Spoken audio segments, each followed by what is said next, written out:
Good morning sir. Good morning. तो ठंडी एक नंबर है। Good morning yes sir. Sir. Good morning. દાખલો થઈ ગયો પેલો પૂછો હવે। sec x plus tan x ઓહો, શું કર્યું હતું? 5 જ મિનિટમાં થઈ ગયો। ઓહો, સરસ। શું કર્યું હતું? એ પહેલા e raised to x વાળું ફોર્મ્યુલા હતું એટલે sec x ને t ધાર લીધા, પછી એનું વિકલન sec x tan x થાય એટલે આખા પદમાંથી એને કોમન લઈ લીધા।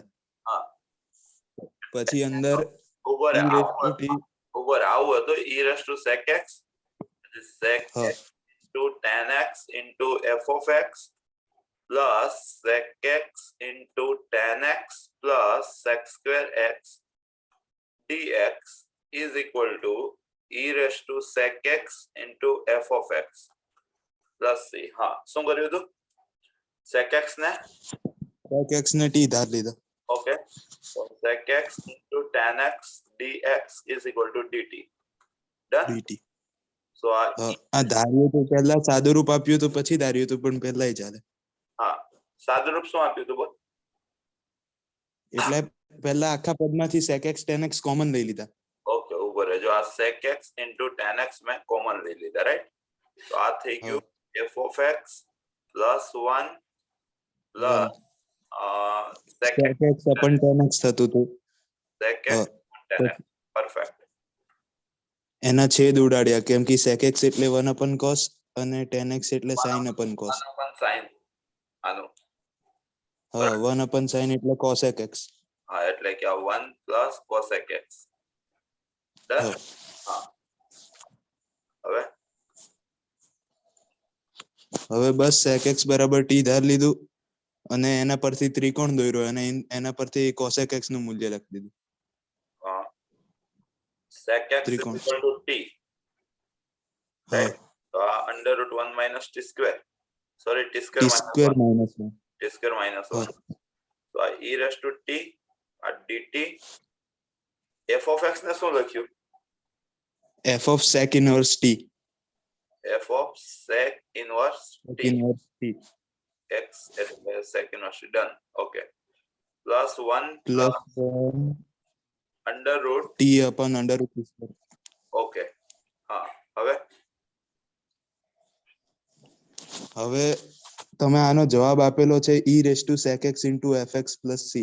હા, હવે એને t ના ફોર્મમાં લખ્યું હોય તો e raised to t into f of sec inverse t એટલે આ સીધું પેલું into f of sec inverse t।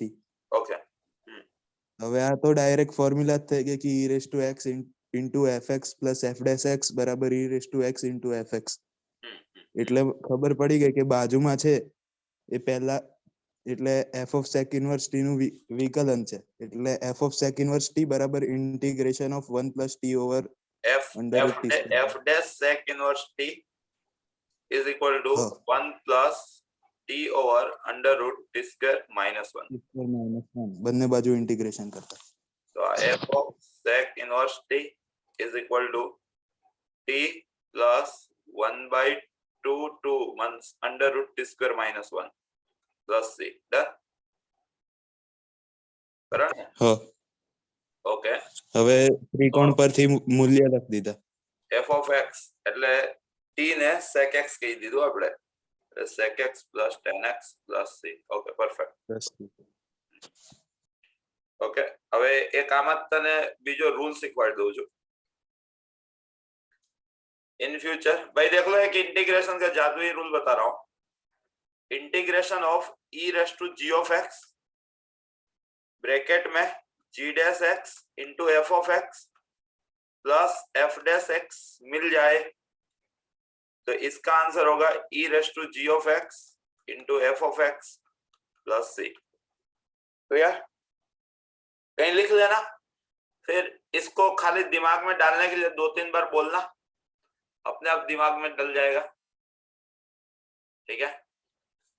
अगर ये पता है, नो डाउट हर्षिल ने काफी अच्छा काम किया, लेकिन अगर आपको ये पता है तो सेम क्वेश्चन देखो, e raise to g of x f of x into g dash x plus something is equal to e raised to g of x into f of x plus c.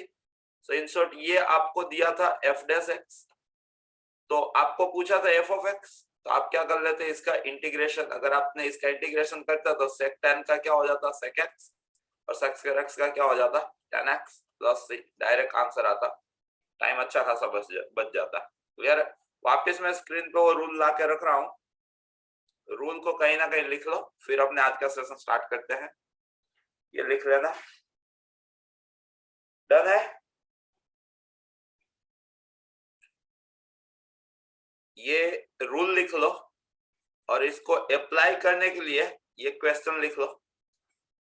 e raised to sec x tan x f of x plus sec x tan x plus sec square x dx is equal to e raised to sec x into f of x, then f of x is equal to what? ये आपका question था. खबर पड़ी Hershey? हाँ sir. Super fast है, 5 minute भी ना थे.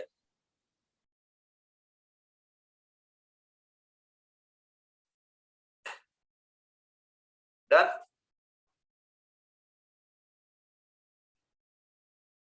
यस. ओके, आगे बढ़ते हैं.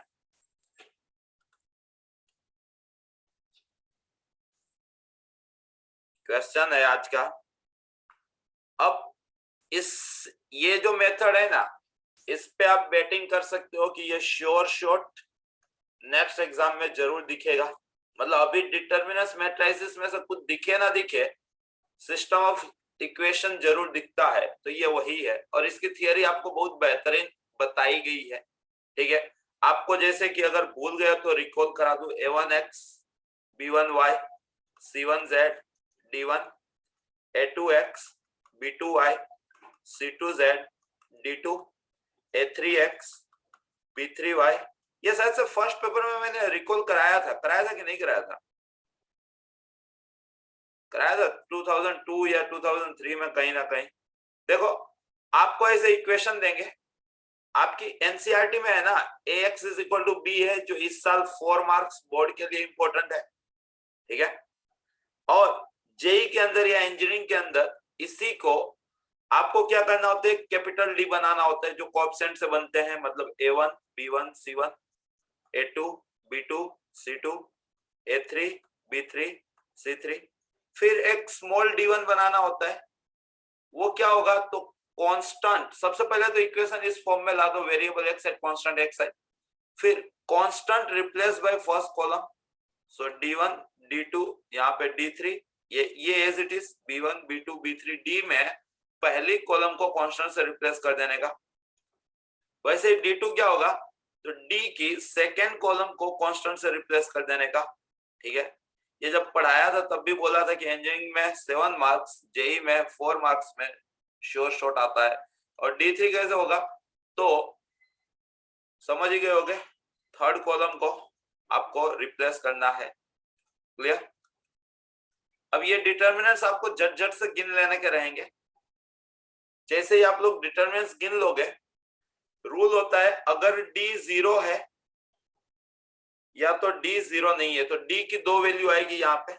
या तो d इज इक्वल टू 0 मिलेगा, या तो d is not equal to 0 मिलेगा. अगर d 0 नहीं है ना, तो वो यूनिक सॉल्यूशन है, मतलब one and only one solution. और वो क्या होता है, तो होता है xyz is equal to d1 by d minus d2 by d and d3 by d. Clear. ये यूनिक सॉल्यूशन होता है. लेकिन अगर d 0 मिल गया तो आपको और चीज चेक करनी है, क्या d1 d2 और d3 ये छोटे जो d थे क्या वो सारे 0 हैं क्या? मतलब चारों 4 d अगर 0 आएंगे तो infinite many solution, infinite many solution. और अगर at least one of di where is I is equal to 1 2 3 not equal to 0, तो नल सॉल्यूशन. क्लियर. ये इसकी कहानी है, और मैं बोल रहा हूं कि अगले एग्जाम में आएगा तो चेक कर लेना, आपके पेपर में जरूर दिखेगा. हाँ, फिर उसमें ये हो सकता है कि 5 लोग पेपर देने गए, 3 में दिखा 2 में नहीं दिखा, लेकिन मेजोरिटी में जरूर दिखेगा. क्योंकि अब तो नंबर ऑफ क्वेश्चन काफी ज्यादा हो जाते हैं। बाकी अगर मान लो खाली 30 क्वेश्चन की एग्जाम लेने का जेई सोच ले, मतलब एनटी है, तो ये मेथड जरूर वो रिपीट करे। अब देखो यहाँ पे आपको क्या बोला है, इस इक्वेशन को नो सॉल्यूशन है। सोचो नो सॉल्यूशन वाला केस क्या था, तो डी 0 होना चाहिए था और at least one of d i not equal to 0 होना चाहिए था। ये नो सॉल्यूशन का केस था, पक्का? हाँ तो बोलो। Yes, sir. Yes, sir. Okay, तो यहाँ पे डी बनाया, डी क्या आया, तो alpha 1 1 1 alpha 1 and 1 1 alpha. Clear है? अब इसको मैंने सोल्व किया, तो ये अल्फा के साथ अल्फा स्क्वायर -1, माइनस में ये अल्फा -1, प्लस में ये 1 माइनस अल्फा। क्लियर? तो यहां से मैंने देखा कि मैं अल्फा -1 कॉमन ले सकता हूं, तो ये alpha +1 into alpha, so alpha square plus alpha, ये -1 और ये भी -1, तो ये हुआ अपना अल्फा -1, या अल्फा स्क्वायर प्लस अल्फा -2, तो ये अपने आप में अल्फा +2 और अल्फा -1 चल रहा है, और अल्फा -1 था तो उसका स्क्वायर, तो ये अपने को डी मिला। क्लियर? अब इनफाइनाइट मैनी सॉल्यूशन के लिए डी को 0 होना तो कंपलसरी था, मतलब अल्फा -2 हो सकता है या तो अल्फा 1 हो सकता है, इतना तो लॉक हुआ। साथ साथ कंडीशन क्या थी, साथ साथ कंडीशन थी at least one of D1 D2 D3 non zero होना चाहिए, ये कंडीशन थी। अब ध्यान से देखना, अगर आपको D1 बनाना है तो ये जो कॉलम है वो किससे फिल हो जाएगी, अल्फा -1 से। तीनों में ये अल्फा -1 ही चल रहा है ना। अगर आप अल्फा को 1 मानते हो तो ये भी 0 हो जाएगा, ये भी 0 हो जाएगा, ये भी 0 हो जाएगा। तो सेम कंडीशन में D1 अगर D2 में देखने जाते हो तो यहाँ पे, और D3 में देखने जाते हो तो यहाँ पे। आपको पता है कि डिटरमिनेंट्स की कोई रो या कॉलम सारे एलिमेंट 0 हो तो उसका आंसर 0 आता है। तो for alpha is equal to 1 आपको D1 D2 और D3 ये सब क्या मिल रहे हैं, 0, और अल्फा इज इक्वल टू 1 के लिए डी भी तो 0 है, तो ये तो इनफाइनाइट मैनी वाला केस हो गया। आपको तो नो सॉल्यूशन चाहिए था, तो सिंपल है कि अल्फा 1 नहीं होने वाला है। पक्की बात? पक्की बात? Yes, sir. सो अल्फा क्या होगा, अल्फा क्या होगा, दिख ही रहा है क्या होगा। क्लियर है? क्लियर है? Yes, Yes, sir. sir. Okay, next. The value of a for which the sum of the square of the root, sum of the square of the root, sum of the square of the root means alpha square plus beta square. Sum of the square of the roots of the equation is least. क्या बात है, ये आपको minimum बताना है भाई। हाँ, AOD का क्वेश्चन है, बनाया है क्वेश्चन। तो देखो आपको पता है कि क्वाड्रेटिक अगर कोई बंदा देख जाता है तो alpha plus beta b minus a होता है, और alpha into beta c b by minus b by a होता है, और ये सी बाय ए होता है। मतलब लिखा सही है, बोला गलत है, माइनस है -1। ठीक है, तो alpha square plus beta square भी आपको पता है कि अल्फा प्लस बीटा का स्क्वायर -2 अल्फा बीटा होता है। तो ये अल्फा प्लस बीटा का स्क्वायर मतलब कि a -2 का स्क्वायर, -2 अल्फा बीटा मतलब ये माइनस है -1, इन शॉर्ट ये s स्क्वायर -4 है प्लस 4 प्लस 2 है प्लस 2, इन शॉर्ट ये s स्क्वायर -2a हो गया, और यहाँ पे 4 और 2 6 हो गए, तो यहाँ पे 1 + 5 ऐसा बोल सकते हैं। तो ये इन शॉर्ट a -1 का स्क्वायर प्लस 5। ये मिनिमम कब होगा, जब ये चीज 0 हो जाएगी। स्क्वायर की मिनिमम वैल्यू कितनी होती है, 0। अगर ये चीज 0 हो गई तो ये मिनिमम हुआ। तो ये चीज 0 कहाँ पे होगी, तो a = 1 पे। तो आपको वही बोला है द वैल्यू ऑफ a, तो a = 1। क्लियर? एओडी से भी बना सकते थे, ये आपका फंक्शन हो गया, first derivation second derivation verification, वहां से भी बनता, लेकिन अपने तो क्या है क्वाड्रेटिक भी अच्छा सीखे हैं। नेक्स्ट क्वेश्चन पे जा रहे हैं। नेक्स्ट क्वेश्चन आया भाई, समझ में आया ये वाला question? Yes sir. Yes, sir. आया. ओके, क्वेश्चन क्या है, क्वेश्चन है if the roots of the equation be two consecutive integers. क्या बात है, क्वाड्रेटिक के कंसेक्यूटिव इंटीजर, क्वाड्रेटिक के कंसेक्यूटिव इंटीजर, क्वाड्रेटिक के कंसेक्यूटिव इंटीजर, तो आपको b को ओड मान के चलो, ये b स्क्वायर माइनस 4ac जो है ना, b स्क्वायर माइनस 4ac, इसको 1 बनना पड़े भाई। पता चला? पता चला? देखो किसी भी क्वाड्रेटिक इक्वेशन का रूट ये होता है, पक्का? क्लियर? Yes sir. अब अगर मैं b स्क्वायर माइनस 4ac को 1 ले लूं तो आपका एक रूट मिलेगा माइनस b प्लस 1, एक रूट मिलेगा माइनस b माइनस 1 अपन 2 है। क्लियर? अब अगर कोई इक्वेशन समझ के चलो कि एक्स स्क्वायर, यहां पे जैसे माइनस बी एक्स प्लस सी दिया है, तो ये माइनस, यहाँ पे ए तो कितना दिया है आपको? 1 दिया है, ठीक है, तो नीचे 2 है। अब ये दोनों कंसेक्यूटिव तभी होंगे कि जब मान लो कि b के तौर पे 5 लेके चलो, तो 5 प्लस 1 का आधा और 5 माइनस 1 का आधा, तो ये 3 और 2 कंसेक्यूटिव हो गए ना। ये लॉजिक मैंने लगाया कि अगर कंसेक्यूटिव इंटीजर रूट के फॉर्म में निकले तो उसका मतलब ये है कि डिस्क्रिमिनेंट वैल्यू को कितना होना है? 1 होना है, तो ही जाके ये निकल पाएगा। Clear? Clear? Yes sir. So x square minus b x plus c is equal to 0 के दो रूट कंसेक्यूटिव हैं, तो मतलब इसका बी स्क्वायर, तो मतलब माइनस बी का स्क्वायर माइनस 4a और c, इसको होना था 1, तो मतलब ये बी स्क्वायर माइनस 4c, क्या बात है, आपको थियरी बुद्धि 1 आया समझ में? Yes sir. Okay, next question. Suppose f of x is differentiable, suppose क्या है ही, तो इसकी वैल्यू कितनी होगी? देखो एल ऑर्बिटल लगा दिया मैंने, क्यों? क्योंकि लिमिट की वैल्यू, सुनना ध्यान से, लॉजिक अच्छा रहता है, लिमिट की वैल्यू एग्जिस्ट कर रही है, लिमिट की वैल्यू एग्जिस्ट, मतलब 0 फॉर्म ही होगा, नहीं तो इंफिनिटी हो सकता। और h को 0 रखा तो डिनोमिनेटर 0 आया। लिमिट वाले केस में अगर डिनोमिनेटर 0 आता है तो न्यूमरेटर को 0 होना पड़ता है, तो ही तो 0/0 फॉर्म बनेगा। अगर न्यूमरेटर 0 के अलावा कुछ भी है तो उसका आंसर हम इंफिनिटी लिख देते थे। क्लियर? तो यस सर। इन शॉर्ट ये अगर 0/0 फॉर्म है तो भाई एल ऑर्बिटल लगा सकता है। ये हो गया एफ डैश 1 प्लस एच के रेफरेंस पे, और यहाँ पे 1 अपॉन 1 इज इक्वल टू 5।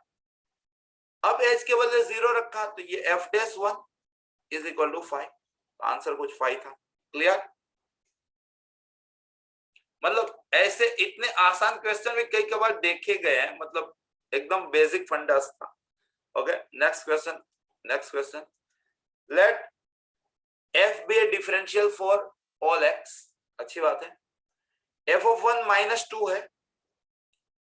ये देखो मैं आपको ये क्वेश्चन 2020 आते आते कम से कम 4 to 5 टाइम मेथड की बात कर रहा हूं, रिपीट दिखाऊंगा कम से कम 4 to 5 टाइम। और ये क्वेश्चन किसका है? तो ये question basic definition of differentiation या तो मीन वैल्यू थ्योरम, जो भी समझ लो, उसका है, और बार बार आएगा। तो थोड़ा इत्मीनान से, आज पहली बार आए, इसको सीख लो तो हर बार आपका जाएगा।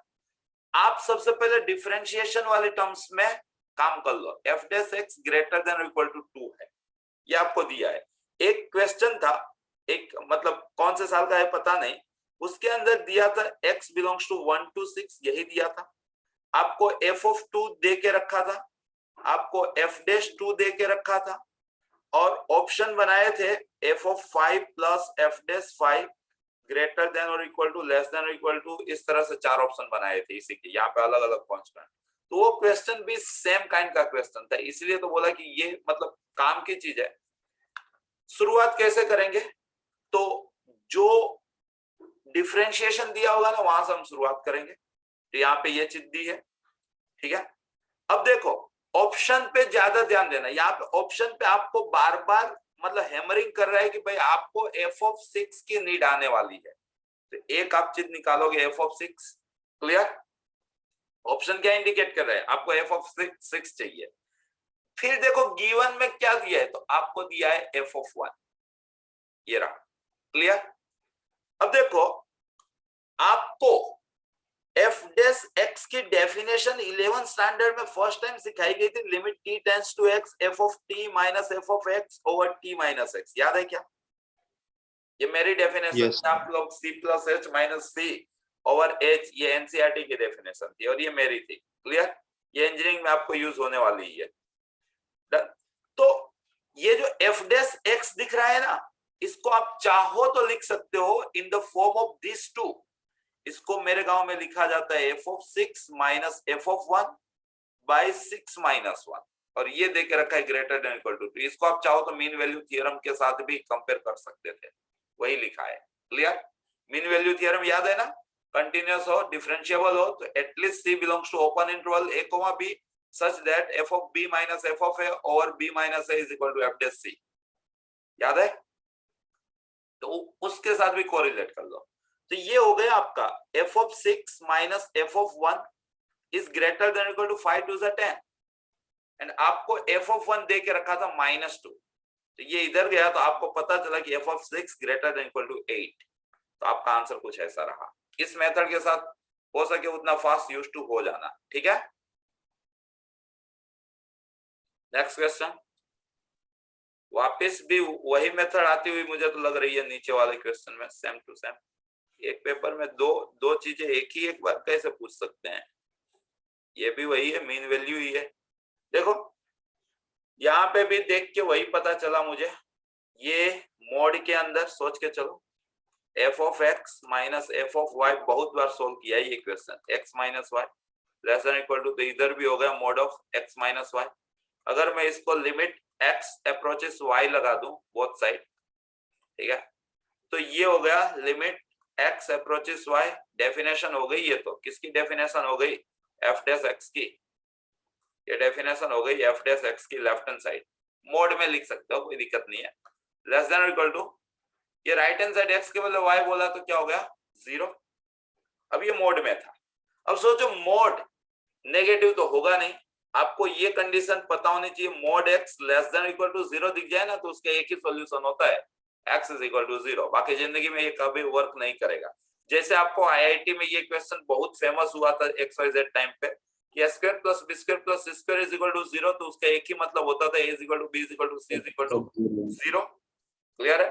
तो वैसे ही ये भी आईआईटी का फेमस बात है कि mod x less than equal to 0, तो उसका एक ही मतलब होता है x is equal to 0। Clear? तो यहाँ पे mod of f dash x less than equal to 0, तो एक ही मतलब हुआ f डैश x को क्या होना है? 0। f डैश x को 0 होना है, मतलब f ऑफ x को क्या होना है? कांस्टेंट। इंटीग्रेशन कर लो बोथ साइड। और अगर f ऑफ x कांस्टेंट है तो आपको दिया है f of 0 is equal to 0, तो ये जो कांस्टेंट है वो कितना है? 0 है। सिंपल। तो f ऑफ 1 क्या होगा? तो वो भी क्या होगा? 0 होगा। क्लियर? हाँ बोलते जाना भाई। Yes, ये क्वेश्चन आपसे हाँ खबर ना पड़ी अरे બહુ કરી, કેમ ખબર ના પડી? જો આની અંદર જો આમાં તું ખાલી જોયા કર, ના સમજાય તો કે ત્યાં લગી હું ચા પી લઉં, જોયા કર। તને આવું આપેલું છે તે both side mode of x minus y વડે ડિવાઈડ કરી દીધા? આ પડી ગઈ સર, પડી ગઈ, સોરી। એ મેં પેલું આગલા સવાલનું હતું ને, પેલું તમે નોટ્સ કીધું તેમાં લખતો હતો। ઓકે બાકી લલ્લુ ક્વેશ્ચન છે, કઈ હતું નહીં। नेक्स्ट। ओके, ये आपको हरगिज आ गया होगा। वैसे लिमिट के अंदर भी ये सिखाया जाता है बाइनोमियल एक्सपांशन, लेकिन यहाँ पे हम ऑप्शन देखते हैं ना, इन the form of x square दिया है, तो हम एक्सपांशन एक्स स्क्वायर तक करेंगे। 1 प्लस एक्स रेज़ टू 3/2 क्या होगा? तो 1 plus nx plus n into n minus 1 by 2 factorial x square तक ही करेंगे, क्योंकि ऑप्शन में हमें एक्स स्क्वायर तक जाना है। आपको पता है ना ये 1 plus x raise to n क्या होता है? एक दिन मैंने शायद 2000 पेपर 2002 में सिखाया था 1 plus n x plus n into n minus one by two x square plus n into n minus one into n minus two. किसी भी इंडेक्स के लिए चल सकता है। आपकी किताब में n बिलोंग्स टू n बोला गया था बाइनोमियल के लिए, लेकिन ये n कुछ भी हो सकता है। अगर आप nc0 nc1 nc2 के बदले उसको खोल के लिखो तो क्लियर है। तो वही मैंने किया यहाँ पे। इंजीनियरिंग में भी आएगा माइनस माइनस करके। यहाँ पे जाते हैं इस वाले में, तो सेम वही चीज। ये है आपका 1 प्लस एन एक्स, तो ये हो गया आपका 3/2x plus n into n minus one, तो 3 इंटू 3 माइनस वन, तो कितना हो गया 6 अपॉन 2 फैक्टोरियल, तो मतलब 2 और x स्क्वायर, तो 1/2 का स्क्वायर तो 1/4 x स्क्वायर। क्लियर, ये न्यूमरेटर हो गया अपॉन डिनोमिनेटर में। वही चीज आप चाहो तो यहाँ पे लिख सकते हो, या तो इसको ऊपर लेते जाओ। ये 1 minus x raise to minus 1/2 है। जरूरत आएगी तब देखा जाएगा इसका क्या काम हो रहा है। तो यहाँ पे देखो ये 1 के साथ चला गया, ये 3x/2 के साथ चला गया। यहाँ पे बचा है आपका 3/8x square, 3/8x square minus करके इधर आपका बचा है 6/8x square, 6/8x square. Clear. तो अगर हम देखते हैं इसको, तो ये बना है आपका -3/8x स्क्वायर, ये बना है -3/8x स्क्वायर। और ये ऊपर गया था, ये ऊपर गया था। तो यहाँ पे भी आप वही चीज अप्लाई करो, वही चीज अप्लाई करो। 1 minus x raise to minus 1/2। तो एक ही मिनट, हाँ भाई एग्जैक्ट 7 वागे डन। ओके, तो ये अगर ऊपर गया था तो ये 1 प्लस एन एक्स, तो यहाँ पे x/2 मान के चलो, ठीक है। और यहाँ पे कुछ आता होगा जान दो ना, क्योंकि अपने को आंसर x स्क्वायर से बड़ा लाना नहीं है। तो ये यहाँ पे जाएगा तो ऑलरेडी x³ बनाएगा, तो उसका कोई नीड नहीं है। तो इन शॉर्ट आपका answer -3/8x square, -3/8x square. Clear, clear. आपका एक्सपांशन करना था और कुछ था नहीं। ओके, ये कौन से ईयर का पेपर चल रहा है? 2005 है ना? Okay, yes sir. मतलब ये पेपर वैसे आपको इजी लग रहा होगा, लेकिन अगर गलती से आपको यही पेपर देने को आएगा ना, तो नंबर नहीं आएंगे, क्योंकि इजी चीजें की प्रैक्टिस बहुत कम हुई होती है। जो मतलब रेयर आस्किंग होता है ना, उसकी प्रैक्टिस बहुत रेयर होती है। ठीक है, यहाँ पे देख लेते हैं क्वेश्चन नंबर 28। x आपको a के बदले 1 होगा। इनफाइनाइट सम दिया है, इनफाइनाइट जीपी दिया है यहाँ पे, तो a ओवर 1 माइनस आर ये दिया है x। सिमिलरली y आपको n के बदले 0 रखो, 1 ओवर 1 माइनस आर, और सिमिलरली z आपको 1 ओवर 1 माइनस आर ऐसा दिया है। ठीक है, और क्या बात बोल रहे हैं ये लोग? ABC are in AP, ABC AP में प्रॉपर्टी लगा लो यार, -a minus b minus c AP में हुए, 1 minus a 1 minus b 1 minus c AP में हुए।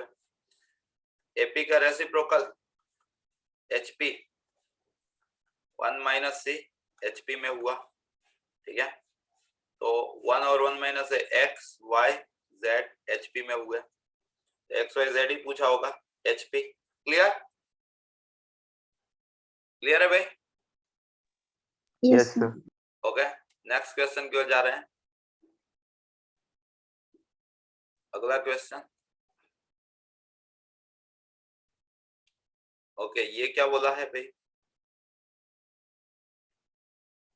इन अ ट्राइंगल ABC, भाई कोई एक ट्राइंगल है ABC, ABC C π/2 है। क्या बात है, C जो है ना उसको राइट एंगल बनना था, तो ये C है, ये A मान के चलो, ये B मान के चलो। If R is the in radius, ये R, ठीक है, and R is the circum radius,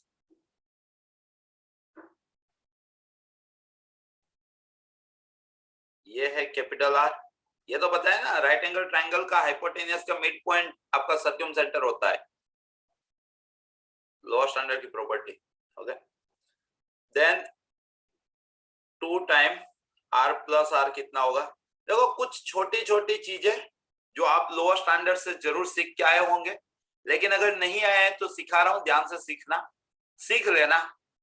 फिर ये चीज आपको नोट डाउन हो जानी चाहिए, क्योंकि अभी मैं बंसल की शीट सोल्व कर रहा था तो उसके अंदर भी इसी टाइप का क्वेश्चन था। नो डाउट सेम क्वेश्चन नहीं था, लेकिन प्रॉपर्टी सेम लग रही थी, या तो यहाँ पे वैसा लगने वाला है।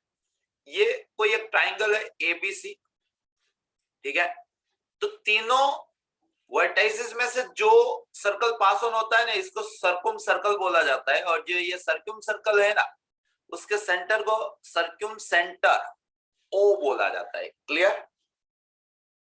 और ये जो रेडियस है ना, इसको सर्क्यूम रेडियस कैपिटल आर बोला जाता है। पक्का? यस। अब ये अगर कैपिटल आर है तो ये भी कैपिटल आर होगा। क्लियर?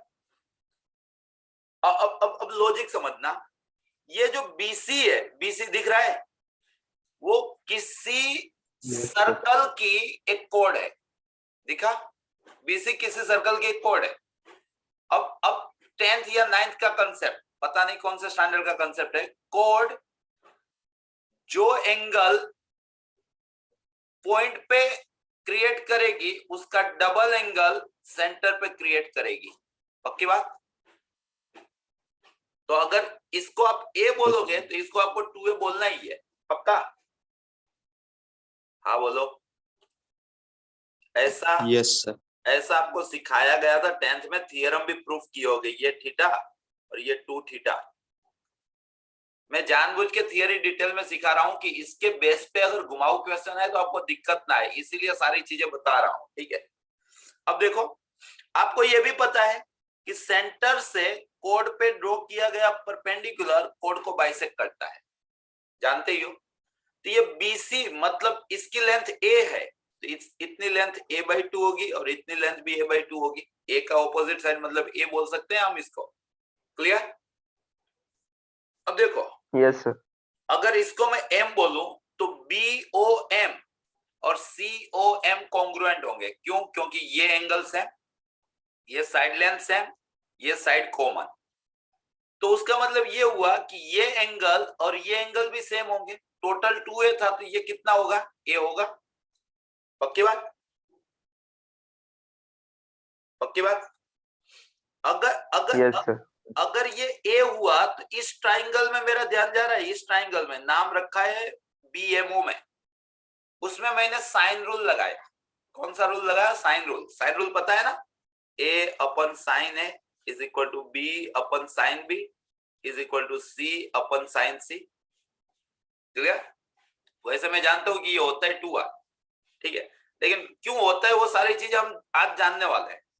तो मैंने लगाया, तो मेरे पास देखो, मेरे पास एक ये एंगल है और एक इसकी ऑपोजिट साइड है, एक ये एंगल है और एक इसकी ऑपोजिट साइड है, तो मैं इन दोनों में ही लगाऊंगा। तो देखो, R/sin 90 is equal to a/2 over sin A। क्लियर? तो sin 90 तो साईं बाबा हुआ, sin 90 तो साईं बाबा हुआ, तो ये A/sin A आपको मिला 2r। इसलिए जो एनसीईआरटी में k लिखा था, लेकिन मैंने तो आपको 2r ही पढ़ाया था 11th में भी, ठीक है, तो वो यहां से आया था। एक चीज आपको ये पता चली आके ना, जिसको आप यस सर। में लामिस थ्योरम बोलते हो। पक्की बात? अब देखो, यस। हाँ, अब देखो, मेरे को इसका एरिया फाइंड आउट करना है, ट्राइंगल एबीसी का एरिया फाइंड आउट करना है। ठीक है, तो आपको वो पता है, लिमिट के अंदर मैंने फॉर्मूला यूज की थी कि हाफ AB, या तो वेक्टर के अंदर प्रूफ दिया था, हाफ AB आप साइन C बोल सकते हो, या तो हाफ BC आप साइन A बोल सकते हो, या तो हाफ AC और साइन B बोल सकते हो। ये ट्राइंगल की फॉर्मूला होती है ना, ट्राइंगल का एरिया फाइंड आउट करने की फॉर्मूला, जानते हो ना? तो यस सर।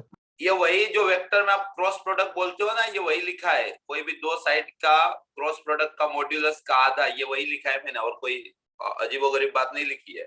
ठीक है, तो इसके अंदर मैंने देखा कि ट्राइंगल का एरिया हाफ BC साइन ए हो रहा है, लेकिन अभी तो मैंने देखा था कि A अपन साइन ए जो है ना वो तो 2R होता है। तो यहां से मैं साइन A को A अपन 2R बोल सकता हूं कि नहीं? ये हाफ, ये BC, ये A upon 2R, so ABC अपन 4R ट्राइंगल का एरिया होता है। दिमाग में डाल लो ये चीज।